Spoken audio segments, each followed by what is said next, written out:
നമ്മളിന്ന് കത്തിരിക്ക, ചിലയിടത്ത് പറയും ബ്രിഞ്ചാൾ, വഴുതനങ്ങ അങ്ങനെയൊക്കെ പറയും. അപ്പോൾ കത്തിരിക്ക കൊണ്ടൊരു ഫ്രൈ ആണ് ഞാൻ ഉണ്ടാക്കാൻ പോകുന്നത്. അതിന് വേണ്ടി ഒരു കത്തിരിക്കയുടെ പകുതി അരിഞ്ഞ് വെച്ചിട്ടുണ്ട്.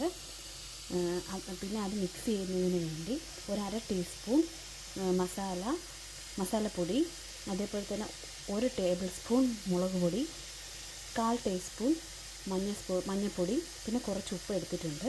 അതുകൂടാതെ ഇത് മിക്സ് ചെയ്യുന്നതിന് വേണ്ടി ഞാൻ കുറച്ച് അളവിൽ ബട്ടർ എടുത്തിട്ടുണ്ട്. ബട്ടർ മെൽറ്റാക്കി വെച്ചിരിക്കുന്നതാണ് എടുത്തിട്ടുണ്ട്.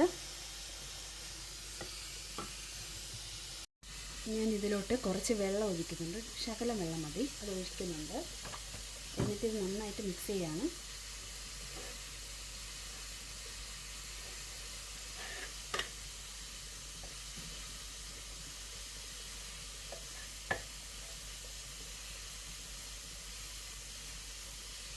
നമ്മളിത് ഫ്രൈ ചെയ്തെടുക്കുന്നതും ബട്ടറിലാണ്. കുറച്ചും കൂടി ഞാൻ വെള്ളം ചേർത്തിട്ടുണ്ട്.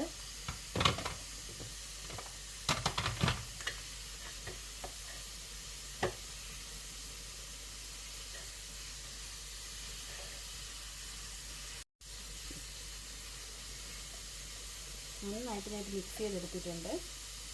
നിങ്ങൾക്ക് വേണമെങ്കിൽ ഉപ്പ് നോക്കാം. ഉപ്പില്ലാന്നുണ്ടെങ്കിൽ നിങ്ങൾക്ക് കുറച്ച് ഉപ്പും കൂടി ഇട്ട് നോക്കാം.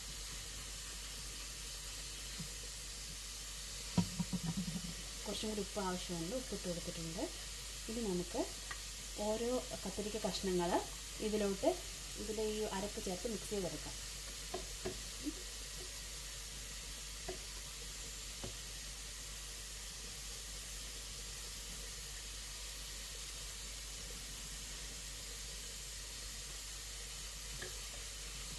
ചിലത് മുഴുവനായിട്ടും, ചിലത് ഞാൻ പകുതിയായിട്ടൊക്കെയാണ് മുറിച്ചെടുത്തത്. നിങ്ങൾക്ക് ഇഷ്ടമുള്ളതുപോലെ ചെയ്യാം. ഞാൻ കുറച്ച് കത്തിരിക്ക കഷ്ണം മാറ്റിയിട്ടുണ്ട്. ബാക്കിയുള്ള കത്തിരിക്കയിൽ ഫുള്ള് ഞാൻ തേച്ച് വെച്ചിട്ടുണ്ട്. ഫുൾ അരപ്പ് ഞാൻ തേച്ച് വെച്ചിരിക്കുകയാണ്. ഇനി ഇതൊരു 10 മിനിറ്റ് നമുക്ക് റെസ്റ്റ് ചെയ്യാൻ വെക്കണം. നമ്മളൊരു പാന് അടുപ്പിൽ ചൂടാക്കാൻ വെച്ചിട്ടുണ്ട്. അതിലോട്ട് ഒരു കഷ്ണം ബട്ടർ ഇട്ട് കൊടുക്കുകയാണ്.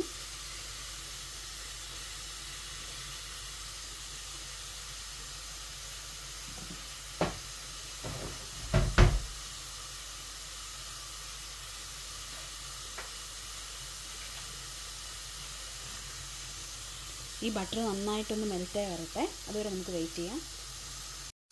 നന്നായിട്ട് ബട്ടർ ഒന്ന് മെൽറ്റായിട്ടുണ്ട്. നമുക്കിതിൽ തീ വളരെ കുറച്ച് വയ്ക്കണം. അല്ലെന്നുണ്ടെങ്കിൽ ഇത് കരിഞ്ഞു പോകും. കരിഞ്ഞു പോയാൽ ടേസ്റ്റ് ഉണ്ടാകത്തില്ല. എന്നിട്ട് നമുക്ക് പതുക്കെ ഓരോ കത്തിരിക്ക കഷ്ണങ്ങൾ നമുക്കിതിലോട്ട് ഇട്ട് കൊടുക്കാം.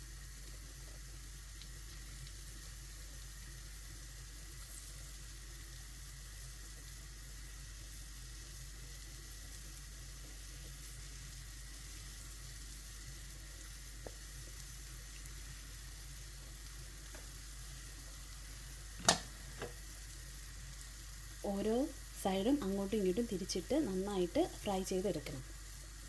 ഒരു സൈഡ് നന്നായിട്ട് ശരിയായിട്ടുണ്ട്. അപ്പോൾ ഞാൻ അടുത്ത സൈഡിലേക്ക് ഇത് തിരിച്ചിട്ടിട്ടുണ്ട്.